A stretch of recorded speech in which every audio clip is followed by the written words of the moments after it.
And if anybody missed it, you could always offer it as a recorded session. Yeah, just started that up.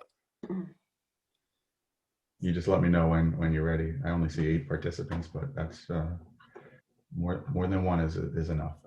Yeah, yeah, Dan. Let's go ahead and get started, and I'll keep an eye on it, and hopefully we get some folks still joining in, figuring it out as we go. Hi, everyone who found the link and made it. I am not Julie Parent or the Parent Gang. I am your president, BJ.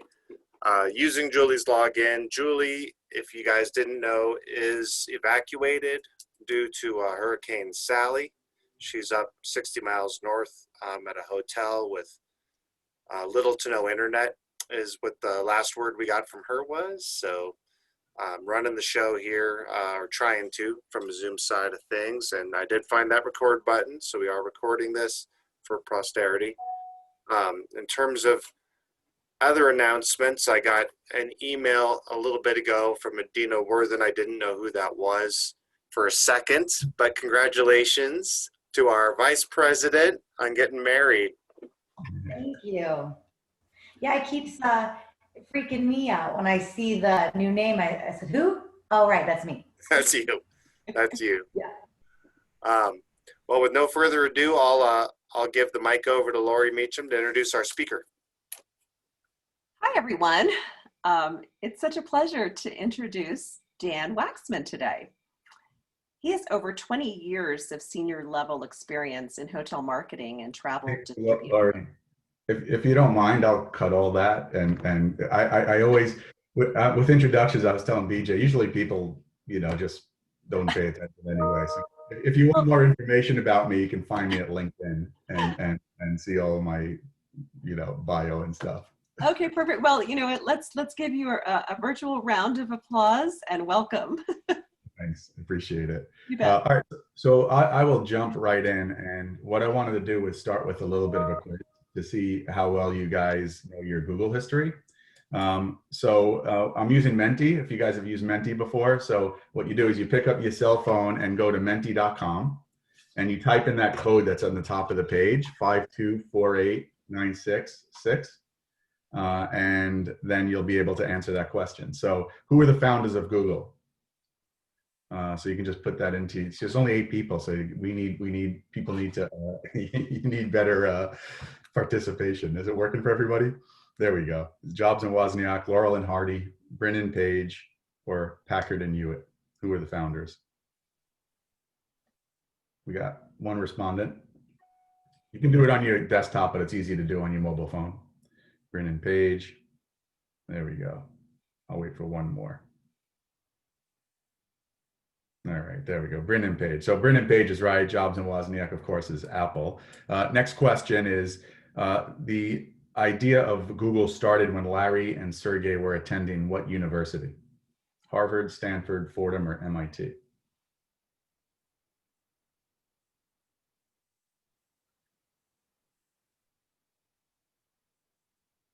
All right, so the correct answer is Stanford. The only reason Fordham showed up there is because it's the only time my college will ever be in a list with those other schools there. Then the first year their search product launched, was it 92, 96, 2000, or 2002?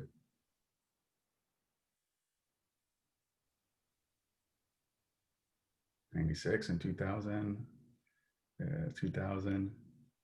And the correct answer is 96, right? Okay, so last quiz question. What was the original name of the company? Was it always Google?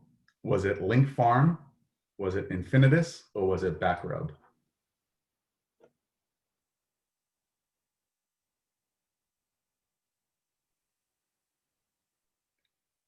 Backrub and Infinitus are neck and neck. Actually, so it was actually Backrub.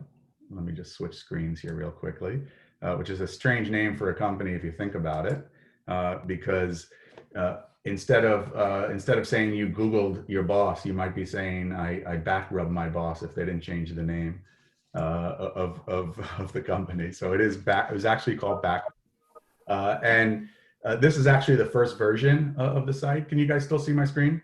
I had a weird pop-up that came up. Yeah, okay. So this is actually the first version of the site and what it looked like. And this is what the guys looked like back then and what they look like now. These guys certainly came a long way, from two college kids to the top 10 richest people in the world. They're worth about $60 billion each. Which is amazing, making them top 10. By the way, that's a paltry sum compared to Jeff Bezos, who's worth 190 billion. Even after his divorce, but I digress a little bit there. So back to Google. So Google became successful by creating the world's greatest answer machine, right? In fact, Google's founding mission statement is to organize the world's information and make it easily accessible. And if you ever talk to anybody at Google, they'll always tell you that any change they make to their search engine is based on the desire to give a more accurate and relevant search result. And this certainly has paid off for them. Google recently became a $1 trillion company. They're valued at $1 trillion now. That's a very elite group of companies. There's only, I think, 3 other companies that have $1 trillion market cap now. There's Google, worth a little over $1 trillion, Microsoft and Amazon, which are worth about 1.6 trillion each. And then as of today, as of probably last month, I think it was a few weeks ago, Apple became the first $2 trillion company. And you probably noticed that the article says the owner of Google is Alphabet. And you may recall, or you may not, because a lot of people don't realize that Google actually changed their corporate name of the parent company in 2015 to Alphabet. And the reason they did that is they were trying to diversify and have more than just be known for more than just search. Regardless, 5 years later, everybody still calls it Google. Not a lot of people other than the investor community call it Alphabet. Just to give you an idea, that's what Alphabet's portfolio of companies looks like. But at the end of the day, their original product, which is search, still absolutely dominates. If you look at this chart, over 60% of their revenue comes still from the search product. And they have other advertising products that are really important for hoteliers. But today I'm going to be focusing strictly on the search aspect of Google. And Google absolutely dominates in search. They're estimated to have 94% market share of search. And another recent study that I came across said that 93% of people's online experiences begin on a search engine. So, Google's kind of important, right? And if you look at it, that's North America. Globally, it's a little bit lower. Instead of 94% market share, they're at a 92% market share. And the main reason for this is there are a couple of countries where Google doesn't absolutely dominate. Probably the 2 biggest are China. China, of course, Google is actually banned, and Baidu is a search engine market leader. And Russia, Yandex competes neck and neck with Google. And there are a few other markets that have local search engines, but for the most part, Google is that 800-pound gorilla.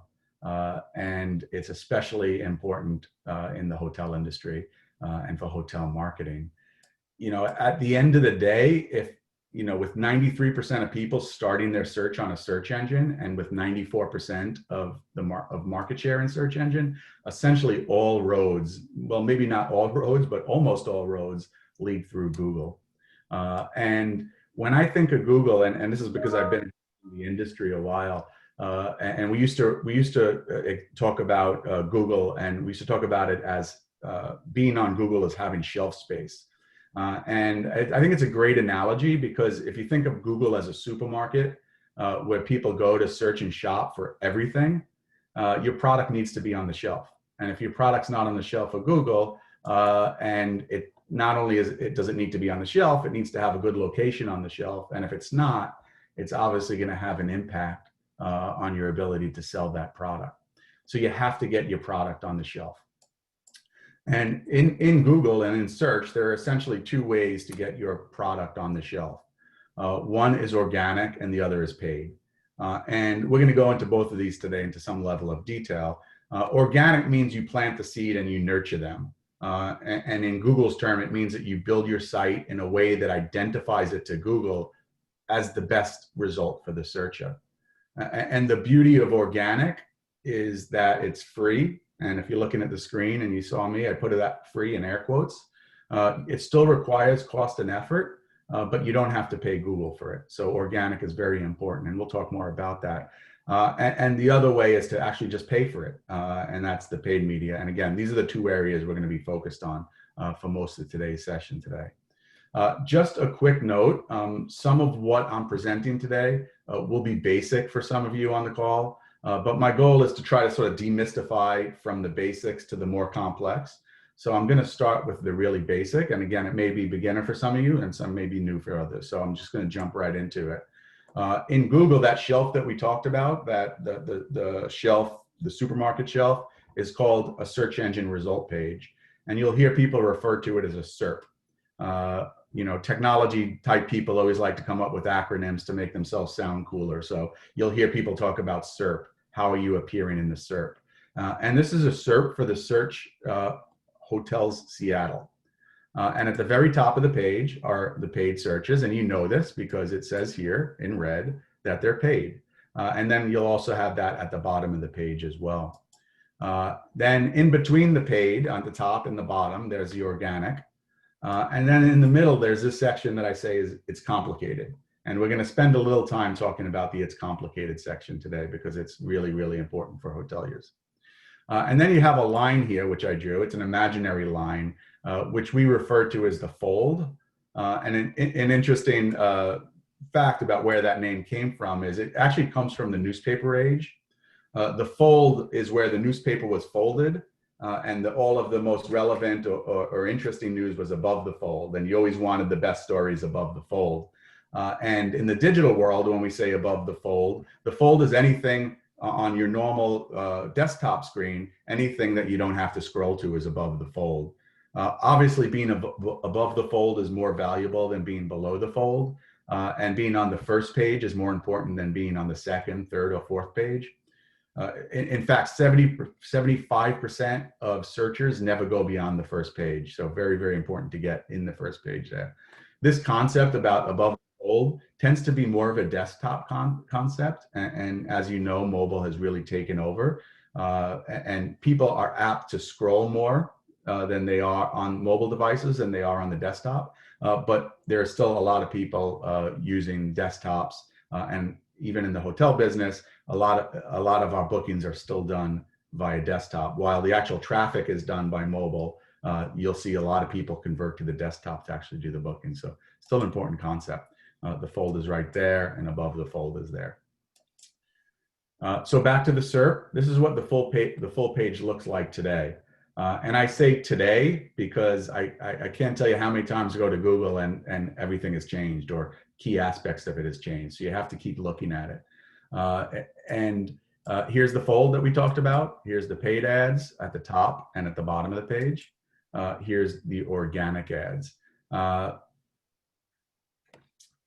And that is the full SERP there. So let's dig a little bit into it. So I just wanted to show you there on the mobile screen what it looks like. On the small screen, obviously, there's the impact of your position is even greater. The percent of visit. That being said, organic is still really, really important. A lot of the things when you look at the mobile version, most of the stuff that you see when you first look at it is paid advertising.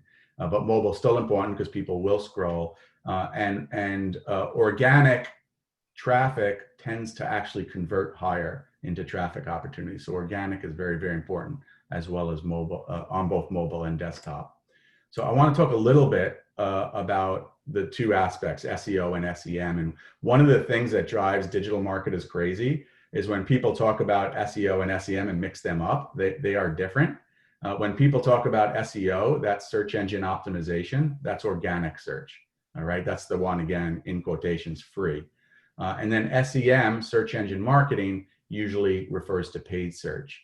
And that's what we're going to focus on. And I want to talk, I'm going to start by talking about organic, and then we're going to jump to paid search. We're going to jump to search engine marketing. But I want to start off the search engine optimization or the SEO section with a quick video. Mr. Peanut, he spent his life bringing people together. I know he'd be happy that we are all together now. Yeah. What is happening? What is that? Is that a baby nut?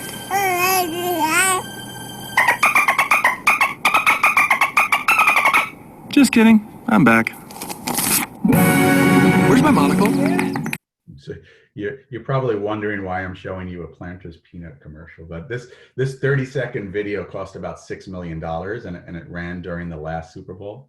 Hopefully that won't actually be our last Super Bowl, but that ran then. And part of the goal of this ad was to drive people to their online store to buy really cute baby nut on this site here.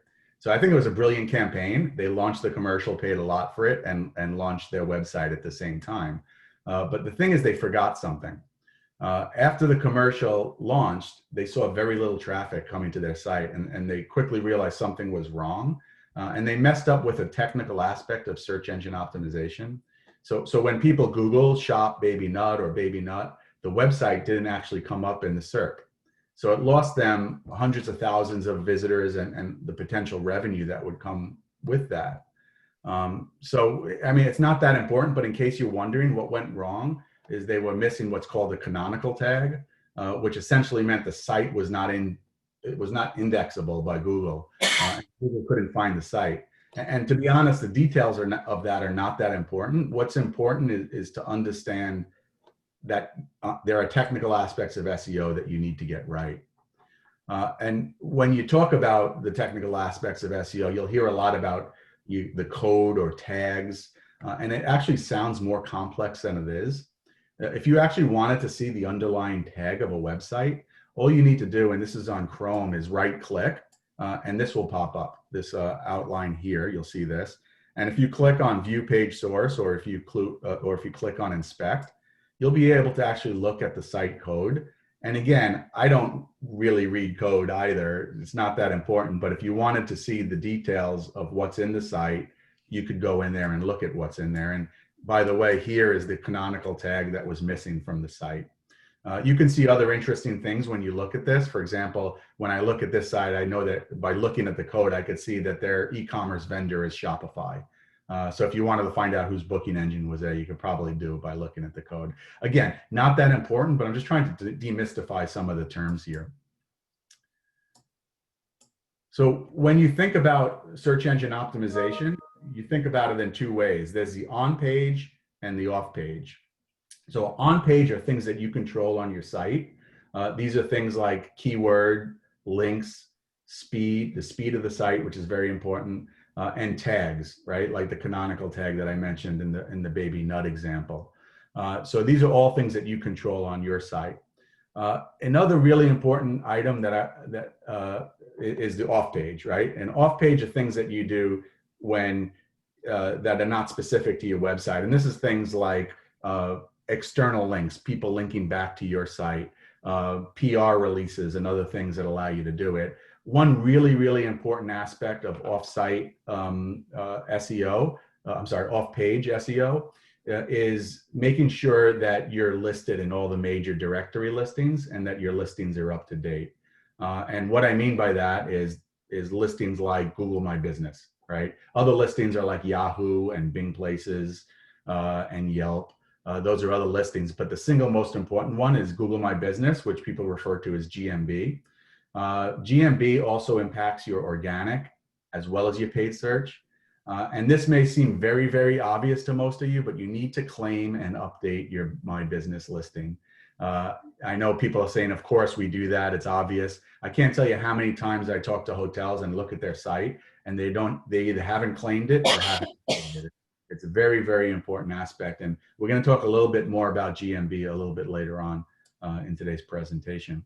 So when you talk about Google off-page and on-page, what's happening is Google is using this information to determine how you rank. The challenge is that Google often changes the goalpost because the way that they determine ranking is through their algorithm, and they change it all the time. This is just an example of some of the changes that have happened over the past few years. here are some of the big algorithm changes that you see. And they always give them cute names like Panda or Penguin. But the reality is it often wreaks havoc on people responsible for SEO because you need to change things to address the new algorithms. And this slide again shows you some of the bigger releases. I really like this illustration because it kind of shows you how Google changed its algorithm over time. If you look at it, the earlier updates were focused on getting rid of junk and getting more relevant search terms. Remember in the old days, you had a lot of junk results. And the idea was to get rid of that, get rid of the spam results and make sure you get the more relevant results. And then over time, it changed from that to focusing on user behavior. So if you look at the 2015 and 2017 changes, that's focused on mobile. And mobile obviously has become extremely important. And if you look at the updates, you can see that they're really trying to keep up with two things. They're trying to keep up with the technology and they're trying to keep up with user behavior. And the most recent update, I think has been one of the most impactful. It's called BERT. And this update does a couple of things. One is it enables Google to understand natural language and also search intent and more complex questions. So today, I know when I used to search in Google, I used to just type in keywords like, Donald Trump, age. But now you'll type in more complex queries. You'll actually type in a question. How old is Donald Trump? How old is Joe Biden? What time does the store open? Rather than just typing in keywords. So that's one of the changes that BERT did, enable you to type in questions. And most importantly, if you think about it, what they're doing is they're laying the groundwork for voice search, right? I'm not going to spend a lot of time, actually, I'm not going to spend any time talking about voice search today, but this update really is laying that groundwork so that people could ask their Alexa or their Google. They can ask actual full form questions and get answers back from Google. Another important aspect of the BERT update is it enables Google to answer questions based on intent. So here's an example of it. So before the BERT update, if you typed in cow fishing, you would get informations about cows. And I don't know why, but for some reason, cow fishing in New England, cow fishing means striped bass fishing. But Google didn't know that, right? But now it actually knows that when you talk about cow plus fishing, that actually equals striped bass fishing. So now Google understands your intent and can give you the results based on that intent. And I found it really interesting. This is actually a famous example of BERT being able to discern intent. But if you look at my example of it, they actually gave me down here all of the Cape Cod fishing information. But if you look at the number one result, it was actually this example that I was giving, which is it's kind of complex, but Google is smart enough to know that I wasn't actually only searching for cow fishing, for striped bass fishing in New England. It was smart enough to know that I was looking for this example. So suffice to say, Google's pretty smart and it's getting even smarter.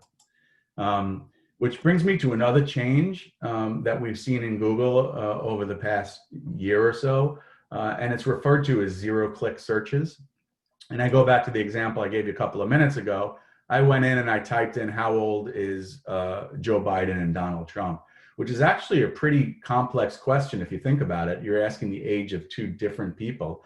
And look at the answer it gave me, pretty impressive. It gave me both of their ages right up front and center. And zero click means I have no need to click anywhere. It gave me the answer with 0 clicks.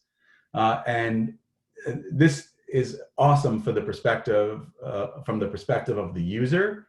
But I think from a business perspective, it has a lot of problems on it, a lot of problems. And an example of that would be this. So let's say you wanted to check tomorrow's weather, which is, again, fantastic from a user perspective. You get a 0-click search result that gives you the weather for tomorrow. But look where it's coming from. It's actually coming from weather.com. And weather.com now is not getting this traffic, right? So it's scraping weather.com to give you the answer. And this is ultimately going to have a negative impact on weather.com because their business is based on getting traffic to their site and selling ads. Now the traffic's not coming to their site, so it has a big impact. In fact, here's another example. So if you search for the lyrics of my favorite Justin Bieber song, it pops right up in the SERP here. And as an aside, I challenge anybody to find another artist who can create a hit song with 117 yummies in the lyrics. It's just very, very impressive. But on the Google side, what it does is it doesn't send you to the website that has the lyrics. It actually pulls the lyrics up for you. And again, same issue with weather.com is this site's losing the traffic. And in fact, Google was sued because of this. And just recently, I think it was last month, the case was dismissed. So it was a win for Google, but it did bring a lot of attention to the issue. And even to the point where it's reached Congress, and I'll talk about that a little bit later in the presentation today. But from a hotelier perspective, how does the zero-click impact us? Well, here's an example of a zero-click search in the hotel space. Someone is searching for the cost of the parking at the hotel, and if you see here, the answer is supplied by TripAdvisor. If you look at the second example here, the zero-click result actually comes from the hotel. Clearly, you want to be seen as an expert on your own property. But beyond this, if the person then clicks into TripAdvisor, they're going down TripAdvisor's purchase path rather than your purchase path. And you want to build that relationship with the guest. You don't want to send them to third parties. So you don't want to give this up to the OTAs. You don't want to give this up to TripAdvisor. And the way you do this, by the way, is on-site. We talked about on-site SEO. You do it through the way you organize your on-site SEO. There are technical aspects of it that you could talk to your team about. But it's important that you rank in these areas because this stat here absolutely floored me when I saw it.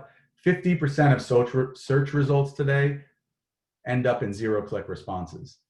So it's really, really important that we understand this trend. And again, usually it's people asking for information, but again, you want to be the expert. You don't want it to be the OTA. You don't want it to be TripAdvisor or somebody else. And again, we talked about organic and showing up in organic search and zero-click searches. Well, these are the things that you need to do in order to show up in organic. Some of it's technical, and some of it is more about the content that you have on your site. I would say these 5 elements are probably the most important. You'll often hear the term when people talk about organic, they'll say EAT, E-A-T. I got the acronym there. And when they talk about EAT, they talk about your site has to have expertise, authority, and trust. And when you have those 3 things, you'll end up ranking well. Another thing I need to throw in there is site speed. I can't overemphasize how important site speed is to your organic ranking. If your site does not load fast, Google will punish you for that. And if your site is recognized for Google in these areas, again, you're going to rank well. I love this illustration. It comes from a website called Moz. If you're interested in SEO and search, it's a great website, and they have a great newsletter. But if you look at their cleverly named Maslow's hierarchy of needs, you'll see that the top and the bottom are more technical in nature, where the middle is about creating that EAT content. Right? Creating that content in your site that ensures that you're an expert and authority and that you have trust. So in a nutshell, that's SEO or organic search. And I actually teach a class called Hotel Digital Marketing Essentials for HSMAI. And we talk a lot about organic search.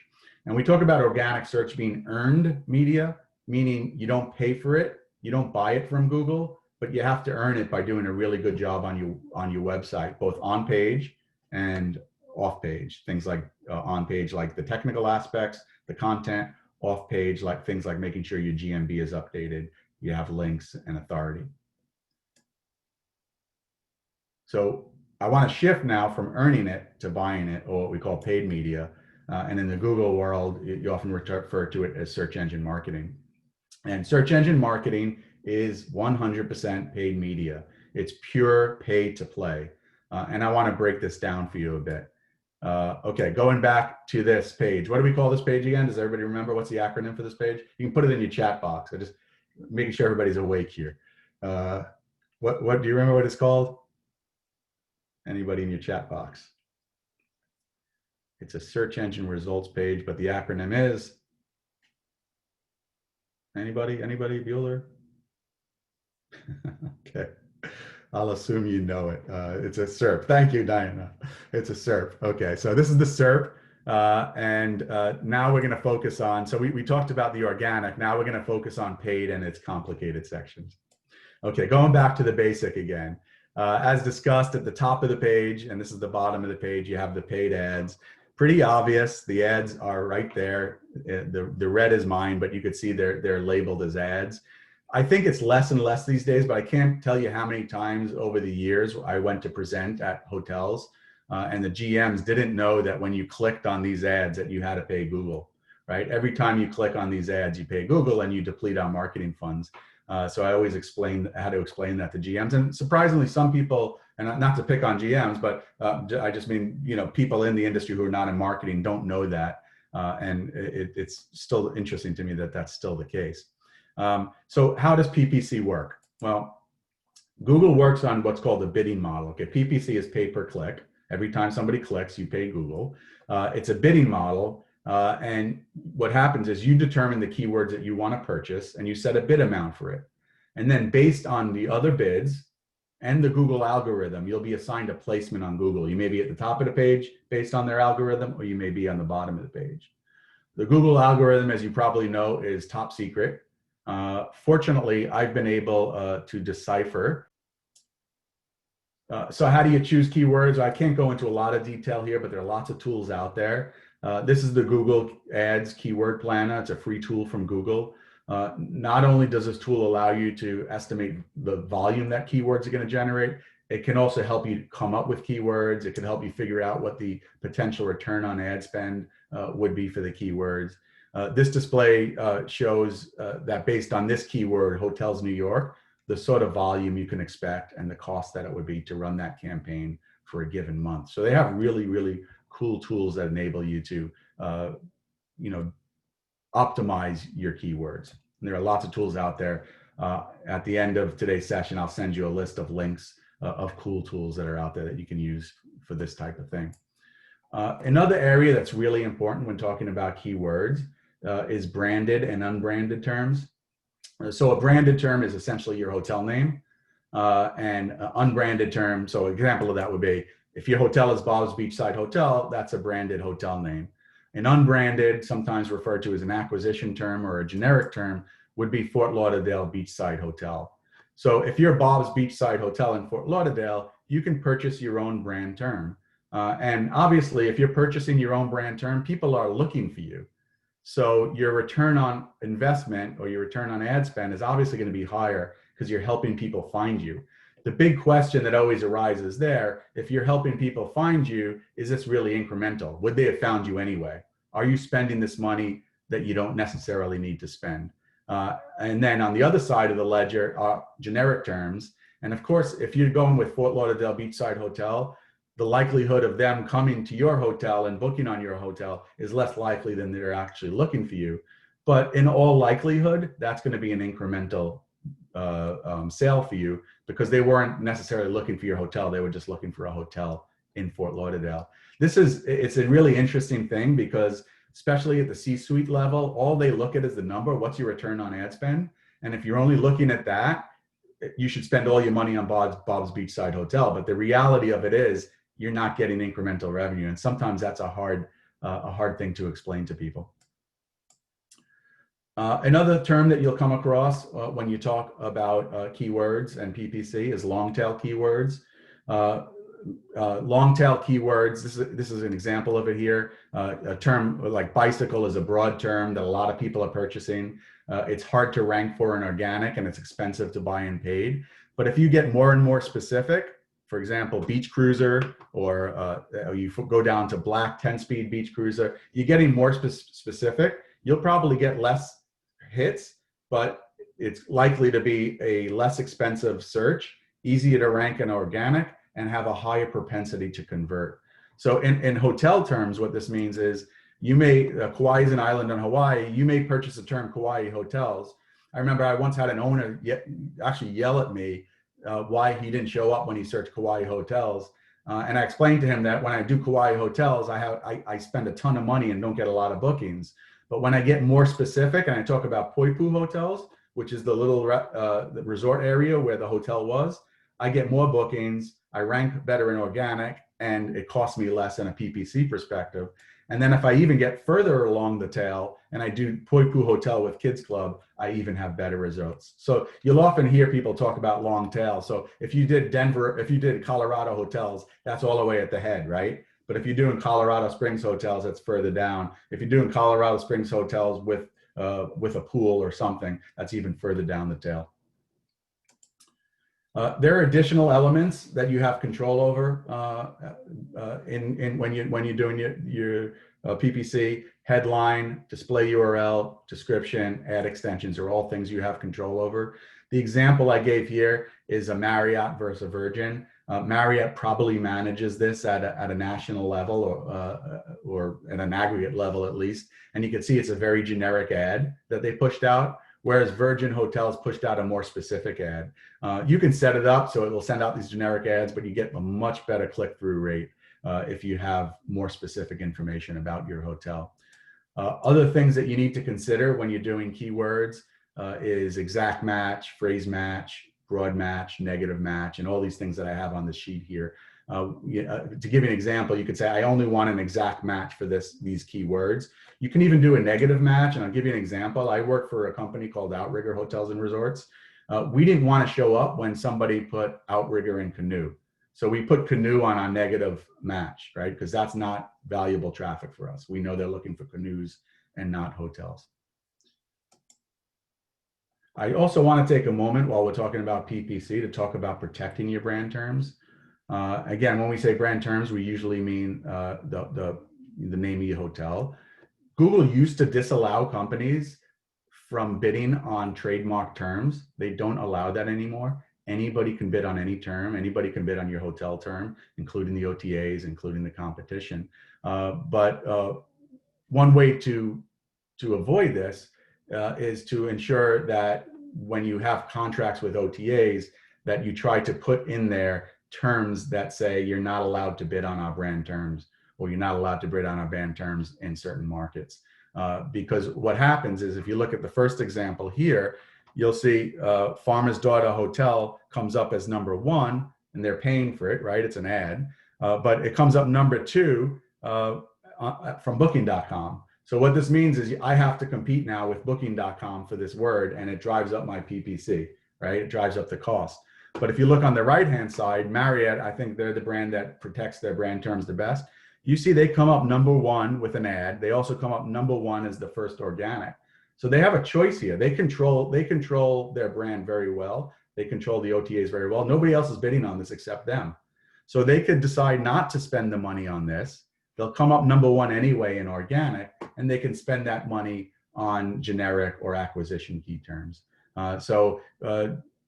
Truth be told, smaller hotels, independents, and smaller brands have a hard time negotiating with the OTAs. The OTAs will tell you they don't do it. It's not true. They do it.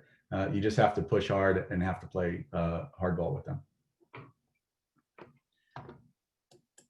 All right. This brings me to my favorite section. It's complicated, and I need a drink for that, so give me a second here. It's not alcohol, but it probably should be with Google. Okay, so it's complicated. So the results you see here are essentially organic. It's based on a Google algorithm, and Google has somehow determined that these 3 hotels are the most relevant for me as the searcher. You may get different results for the same search. And if you look at this, it's really interesting. There are several paths that you can take here. So this over here on the right-hand side is a blow up of what's on the left-hand side. So here are the paths you can take. You can click on a specific hotel. You can click on the map. You can click on view more hotels. And by the way, there's a lot of different ways to get here, but these are the areas you can click on. So I'm going to take you down each path a little bit and talk about it. So I'm going to start by clicking over here on the view hotels. So it says view hotels 1421. Luckily, I grabbed all of these before the pandemic, so there's actually rates and not closures, and it's not a big mess in there. So if you click on the view more hotels, this is where it sends you. You land on a page with a long display of both paid and organic listings.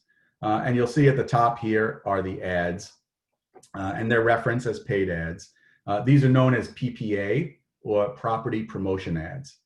And if you click on one of these paid ads, so I'm going to click on the Latte New York, it looks like this.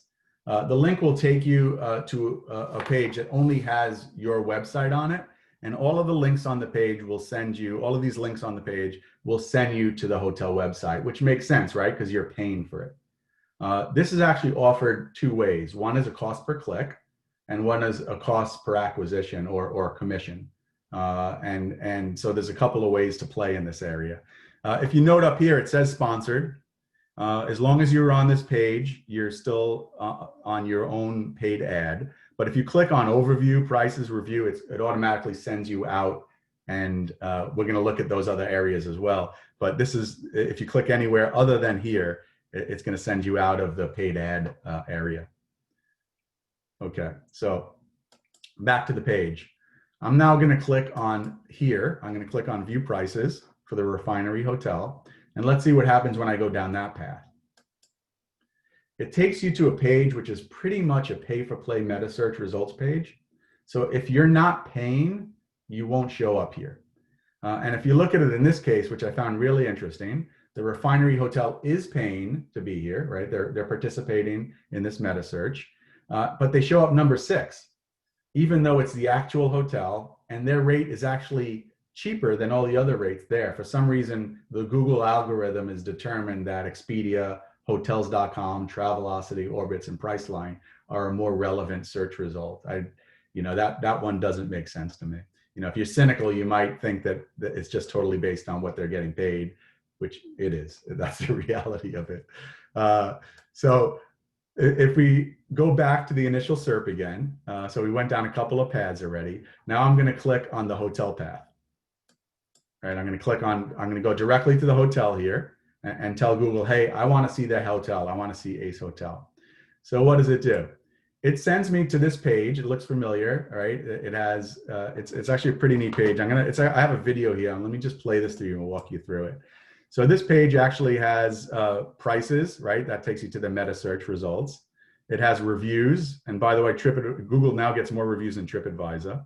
It has location, has the map. It has an about section, which has information. This is where your GMB information goes. It has photos. Again, you can upload your own photos, and it has UGC as well. So it's a pretty cool page, right? It has a lot of information about your property. It kind of feels a bit like an interactive version of TripAdvisor to me. And the reality of it is Google has surpassed TripAdvisor in the number of reviews it has and in meta search. They're totally eating TripAdvisor's lunch now. So if we go back to the let me see, where are we here? Okay.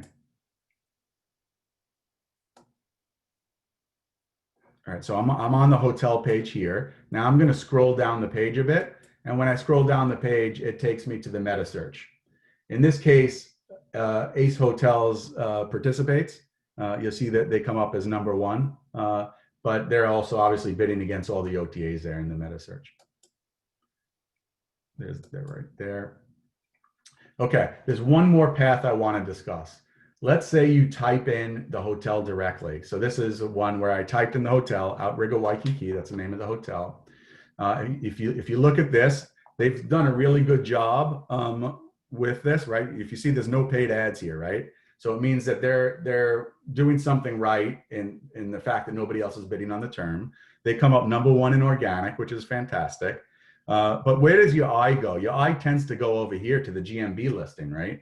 And when you go to the GMB listing, if you click on the website here, it takes you to the website, which is fantastic, right? It's free. It doesn't cost you anything.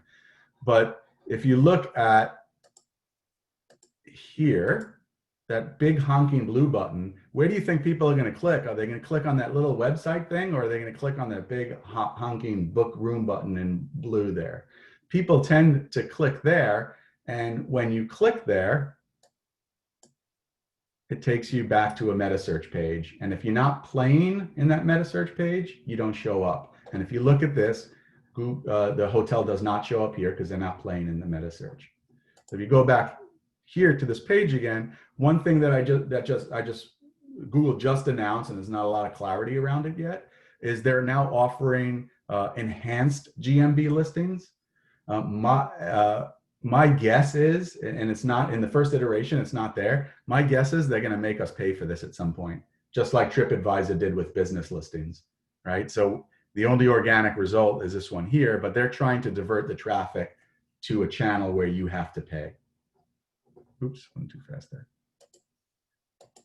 And if you look at what has happened, and if you look at Google's growth in this space, it's just absolutely amazing. If you look here, this is ads and the bottom is Meta. If you look in 2014, Google ads were really strong, but their Meta was not that strong. They're the blue, little blue here. But if you go to 2019, look at the Meta line there, how much they have in Meta. Far surpassing Trivago and TripAdvisor. And the interesting thing to me is this didn't cannibalize their other ad products, right? Their other ad products have grown have grown substantially as well over the years.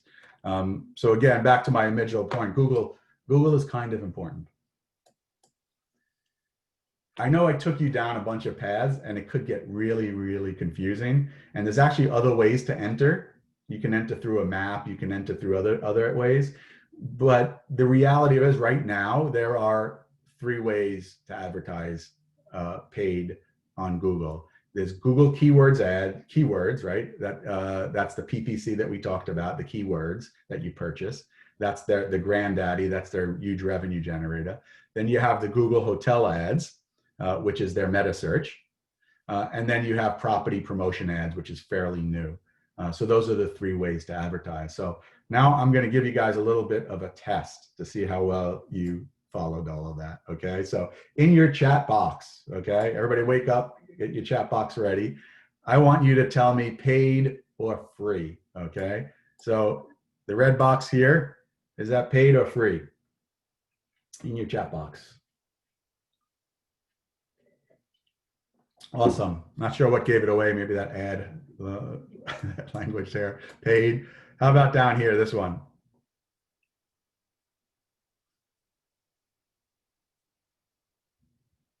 All right, good job. Free. How about over here?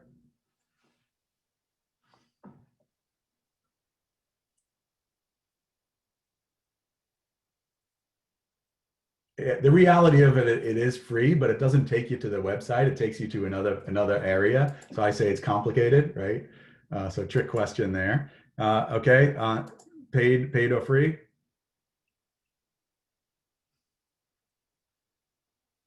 Got it. You guys are good. Paid or free?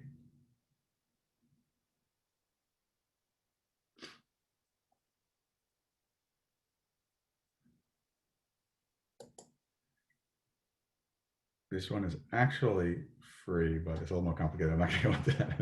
It's free and paid, so it's a mixture. It's complicated. Thank you. I need to change that one to it's complicated. Okay, so today, sorry. Let me see, what's this one again? Okay. One thing I wanted to point out is that a couple of things, right? That today we're only talking about search, and Google has other tools like display advertising, like people call banner advertising, native advertising. There are other opportunities as well. But again, today's focus was search. I also want to point out, because of ease of viewing, all of my screenshots are desktop. In the mobile form factors, things are a little different, but they conceptually work the same way. As an industry, as I mentioned earlier, we see a majority of our traffic coming in mobile. Somewhere around 60–65% of our traffic comes in mobile. But the majority of our bookings, when people actually make bookings, still come in via desktop. It's less so on the OTAs because they're really good at it. But on our own websites, it still tends to, the actual bookings tend to come in through desktop. Ooh. And then they had that one little, there is a free one, that little link there, right? Okay, missed that one, sorry about that. One other thing that I wanted to point out, as we discussed earlier, Google holds over 90% of the world search market, but you still need to consider other search engines, especially in other geographies. I talked about China and Russia, where Google may not be the dominant player, but you should also consider Bing. Bing ads can be 70% lower compared to Google. and they tend to perform as well, if not better, than Google Ads. If you know, you probably know, but Bing powers Internet Explorer, which is now called Edge. They power Yahoo, AOL, and they power others. Although they don't have a big market share, they still do have a share. I'm not sure I believe the numbers on this page. This is supplied by Microsoft. Doesn't seem to make sense that they have that big of a share. But one thing to consider is a lot of people who buy PCs use the default browser that's on their computer. They don't change it. And the default browser on a PC is Microsoft Edge. So there are a lot of people out there who are using it, don't even know they're using it, but they're using it. So it kind of makes sense if you think about it. So it is important to think about other search engines, but obviously Google is the 800-pound gorilla. So after putting this presentation together, I realized that Google might need to update their mission statement. So their mission statement is organizing the world's information. It might be better stated by saying they monetize the world's information, which hasn't been lost on the regulators. In the EU, which tends to be much more aggressive in its approach to antitrust matters, they just lost, I think last year they lost a huge suit, $9 billion, which is a rounding error for Google. But they were forced also to give more organic opportunities. Even after the ruling, the EU continues to push really, really hard on Google. Around the same time that the EU filed suit against Google, we had a hearings in the US to talk about Google and the potential antitrust implications of Google. And I just wanted to play for you a quick video of what happened in that hearing. If I move from here and go over there and sit with my Democrat friends, which will make them real nervous, does Google track my movement? Does Google, through this phone, know that I have moved here and moved over to the left? Not by default. There may be a Google service which you've opted in to use, and if So Google knows that I am moving over there. It's not a trick question. You make $100 million a year, you ought to be able to answer that question. Does Google know through this phone that I am moving over there and sitting next to Mr. Johnson? It's yes or no.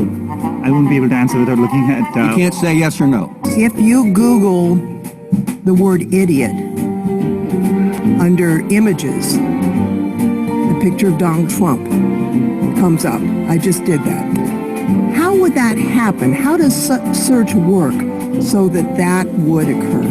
For any time you type in a keyword, we've gone out and crawled and stored copies of billions of It's not some little man sitting behind the curtain figuring out what we're going to show the user. I have a 7-year-old granddaughter who picked up her phone before the election, and she's playing a little game, kind of game a kid would play, and up on there pops a picture of her grandfather. And I'm not going to say into the record what kind of language was used around that picture of her grandfather, but I'd ask you, how does that show up on a 7-year-old's iPhone who's playing a kid's game? Congressman, iPhone is made by a different company, and so, Have you considered having an online school that people could go to with a Google rep?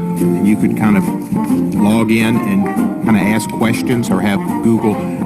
And not like Comcast where you get put on hold for 30 minutes and then find somebody who you can't understand. Okay, so that was our attempt at trying to understand whether there are antitrust implications. But what happened, that was a couple of years ago, and they announced, this was just last month, they announced that they were going to have another set of hearings. So I got my popcorn ready, and I was ready for some really good comedy. But to be honest, I was quite surprised. There were some, not all, but there were some of the Congress people who really understood some of the implications. And like most hearings, the politicians just pontificated and didn't allow the witness to answer, which I think is awful. But it definitely shows that there's an understanding now in Congress of how big Google is and some of the dangers. So my first question, Mr. Pichai, is why does Google steal content from honest businesses? With respect, I disagree with that characterization. Mr. Pichai, most Americans believe that when they enter a search query that what Google shows are the most relevant results. But increasingly, Google just shows whatever is most profitable for Google, be it Google Ads or Google's own sites. And so my question, Mr. Pichai, isn't there a fundamental conflict of interest between serving users who want to access the best and most relevant information and Google's business model, which incentivizes Google to sell ads and keep users on Google's own sites? We've always focused on providing users the most relevant information, and we rely on the trust for users to come back to Google every day. It really, Mr. Pichai, it's Google's business model that is the problem. Our documents show that Google evolved from a turnstile to the rest of the web to a walled garden that increasingly keeps users within its sites. It shows that Google pursued a multi-pronged attack. First, Google began to steal other web pages' content. For example, in 2010, Google stole restaurant reviews from Yelp to bootstrap its own rival local search business. And in addition to stealing content, Google also began to privilege its own sites. An investigative report published just yesterday found that 63% of web searches that start on Google also end somewhere on Google's own websites. And to me, that's evidence that Google is increasingly a walled garden, which keeps users on Google sites, even if Google doesn't have the most relevant information, and it's economically catastrophic for other companies online. And so my time is running out, but Mr. Pichai, I'll just end by saying the evidence seems very clear to me. As Google became the gateway to the internet, it began to abuse its power. It used its surveillance over web traffic to identify competitive threats and crush them. It has dampened innovation and new business growth, and it's dramatically increased the price of accessing users on the internet, virtually ensuring that any business that wants to be found on the web must pay Google a tax. So my first So pretty impressive stuff in terms of their understanding of some of the issues. And I think you see the issues I talked about throughout sort of appear in what he's talking about there. And Google probably has a pretty bumpy road ahead. It's got, if you think of it, people think of Google it, right? Just Google it. And the idea is you're getting unbiased information. And the reality of it is that they're trying to monetize all those searches. So it's really interesting to watch. I won't get too political on it, but does everybody know what JFGI is? That's one of my favorite ones, JFGI. Just effing Google it. That's what I tell people when they ask a silly question. So I have a recap that I'll send out after the class, and I also have some cool tools and blogs that you can have access to that I use, and some of them I showed during the presentation. One thing I also did want to mention, my one small pitch during this presentation is I do teach a class called Hotel Digital Marketing Essentials, where we cover all of this and a lot more. And we have a class that just started on Monday, and we have the next one starting on November 2nd. So if there is interest in learning more about this subject in a bit more detail, please join us. And I know we ran a little late. We had some issues starting up. I appreciate everybody sticking around. I have a few minutes if anybody had any questions, and I'll pass it back to BJ. Thank you, everyone. Dan, thanks so much. I don't think I was able to write fast enough for some of my notes. My head's spinning a little bit. It's one of those topics that just when you think maybe you've got it all figured out, they change it all up on you. When I put together the presentation, it's hard to know what to cut out because there's so much that's important, and I know it could get a little overwhelming. So hopefully I didn't do the opposite of demystify it, but at least you sort of know some of the key elements. I think it was very helpful. Thank you so much. And even though we've mostly been an online free model for the bulk of 2020, we will be giving a donation in your name at the end of the year to our Charity of the Year, CASA, court-appointed special advocate to the Pikes Peak region. That's awesome. Thanks so much again. And thanks as always to our chapter sponsors, Eric Sprinkle, photographer extraordinaire, Jennifer Bliss, promotions expert from Say No More. Thanks to everyone who came today. And I'll leave the meeting on a couple minutes if anyone has any other questions or wants to chat. Thanks, Dan. That was really great. Thank you. Oh, you're welcome. Thank you.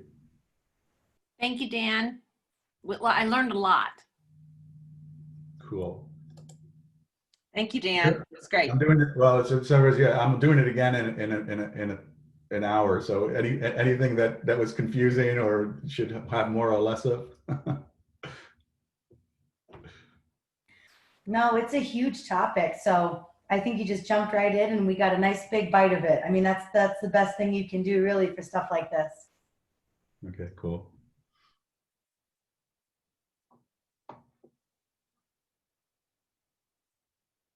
All right, it seems like there aren't no questions. Thanks so much, Dan. We'll call it a meeting. Have a great day. Thanks again. All right. Bye, everyone. Bye-bye.